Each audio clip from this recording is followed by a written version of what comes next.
और पाकिस्तान के बीच में लगातार जिस तरीके के हालात बने हुए हैं, उसके बाद दिन भर किस तरीके से बड़ी खबरें सामने आई।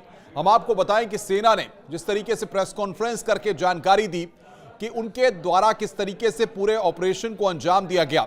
बाकायदा ऑपरेशन के प्रमुख जो हैं वो वहां पर सामने आए। उन्होंने बताया कि किस तरीके से डीजीएमओ के द्वारा इस तरह की जानकारियां यहां पर दी गई कि आखिर किस तरीके से पाकिस्तान के अलग अलग जो एरिया थे जहां पर टेररिस्ट कैंप थे, एयरबेस था, वहां पर नुकसान पहुंचाया गया। उसकी जानकारी उन्होंने मीडिया में दी, उन तस्वीरों को भी दिखाया, उन वीडियोस को भी दिखाया कि आखिर जब अटैक हुआ था उससे पहले की तस्वीरें क्या थी और अटैक के बाद की तस्वीरें क्या थी, इस बारे में यहां पर जानकारी दी गई।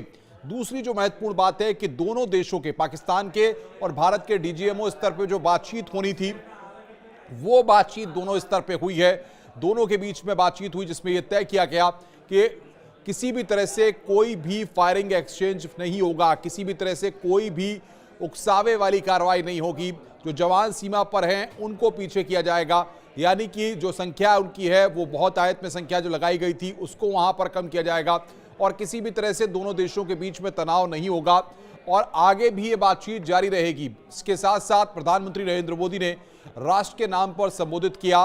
रात को 8 बजे जब उन्होंने संबोधित किया तो उन्होंने साफ तौर पर कहा कि जिस तरीके से बहनों का, माताओं का सिंदूर छीना गया था वो यहां पर कहीं ना कहीं काफी दुखदाई था और इसीलिए पहलगाम का हिसाब किया गया, पाकिस्तान के साथ बदला लिया गया। उन्होंने साफ तौर पर कहा कि टेरर और टॉक दोनों साथ नहीं चल सकती, टेरर और ट्रेड दोनों साथ नहीं चल सकते। इस बात को लेकर उन्होंने पाकिस्तान पर निशाना साधा है।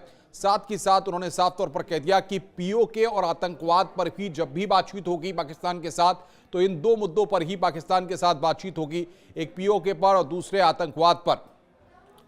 परमाणु के मुद्दे पर उन्होंने कहा कि इस पर ब्लैकमेल नहीं किया जा सकता है और साथ ही साथ उन्होंने देश की आवाम को आश्वस्त किया कि आप पूरी तरह से सुरक्षित हैं, किसी भी तरह से कोई दिक्कत नहीं है।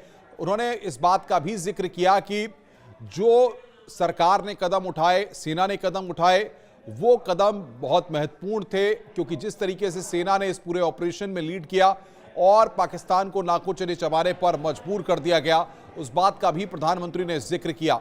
तो ये कुछ न कुछ महत्वपूर्ण आज के इशू रहे जिन पर लगातार दिन भर सभी की नजर बनी रही।